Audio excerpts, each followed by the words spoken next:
श्री स्वामी समर्थ. आपल्या सर्वांना माहिती आहे, लवकरच शाकंभरी नवरात्र उत्सव साजरा करणार आहे आपण. 28 डिसेंबर 2025 ते 3 जानेवारी 2026 म्हणजे पौष पौर्णिमेपर्यंत नवरात्री चालणार आहे. ह्या दिवसामध्ये जसं आपण शारदीय नवरात्र उत्सव साजरी करतो, चैत्र नवरात्री साजरी करतो, तसंच हा उत्सव साजरा करायचा आहे. वर्षभरामध्ये 4 नवरात्री असतात. त्यात 2 गुप्त तर 2 मोठे असतात. त्यातलीच एक ही नवरात्र शाकंभरी नवरात्र. आता या नवरात्रीमध्ये वेगळं काय आहे? तर जेव्हा आपल्या सृष्टीमध्ये अकाल पडला होता, अन्नधान्याचे खाण्यापिण्याची सोय काहीच नव्हतं, तेव्हा शाकंभरी देवीने रूप धारण करून तिने भाजी, फळं, अन्नधान्य ह्याचं उत्पन्न केलं होतं. म्हणून तिला शाकंभरी देवी म्हटलं जातं. म्हणून तिला तुम्ही जर बघितलं तर तिला फळभाज्यांचा नैवेद्य दाखवला जातो. तुम्ही जर देवीला सजावट बघितली कधी कुठे मंदिरामध्ये कुठे, तर तुम्हाला तिला फळांचा, भाज्यांचा नैवेद्य अर्पण केला जातो.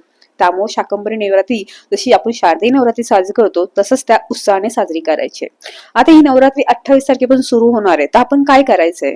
काहींच्या घरी काहींची ही कुलदेवी सुद्धा आहे, त्यामुळे त्यांचे ते घट बसतात. जसं आपण शारदीय नवरात्रीमध्ये बसवतो तसं घट वगैरे बसत, उपवासही करतात. आपण उपवास वगैरे नाही केले तरी आपण काहीतरी सेवा करायची देवीची. मग आता सेवा काय करायची? आपण सगळ्यांना माहिती, आपण दुर्गाशक्तीचे पाठ करतो आणि दुर्गाशक्तीच्या पाठामध्ये 11व्या आणि 12व्या अध्यायामध्ये तुम्ही बघितलं शाकंभरी देवीचा उच्चार केलेला आहे, तिचं महत्व सांगितलेलं आहे. मग आपण दुर्गाशक्तीचे पाठ करायचे. तुम्ही 1 करा, तुम्ही 3 पाठ करा, तुम्ही 9 करा, तुम्ही 11 करा, तुम्ही 14 पाठ करा. जसे जमेल तसे तुम्ही सेवा करा. जसे जमेल तशी करा, जबरदस्ती नाही. तुम्ही 1 पाठ केला तरी खूप उत्तम राहील, असं नाही की नाहीये. जसे जमेल तेव्हा ती सेवा करा. सोबत तुम्ही कुंजिका स्तोत्रही वाचलं तरी खूप छान राहील. 1दा वाचा, 16 वेळा वाचा तरी उत्तम राहील. तुम्ही कुंकुमार्चन केलं, कुंकुमार्चन करता श्री सुक्तम म्हणून 16 वेळा किंवा 1 वेळा कुंकुमार्चन करायचंय.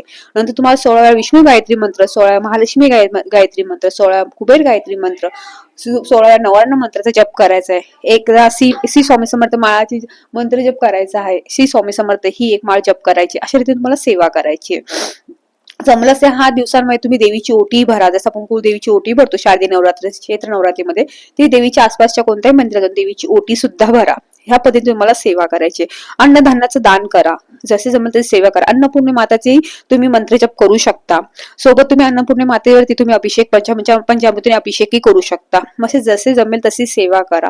ही सेवा म्हणजे आपल्या कुलदेवीला अर्पण आहे. सोबत जमलं तर ह्या दिवसांमध्ये तुम्ही 28 तारखे ते 3 तारखे, तर 28 डिसेंबर ते 3 जानेवारी पर्यंत मांसाहार वर्ज्य करा, कांदा लसूण वर्ज्य करा. जसे जमल तसं सेवा नक्की करा. कारण सेवेला महत्व आहे. तुम्ही कशी सेवा करता त्याला महत्व आहे.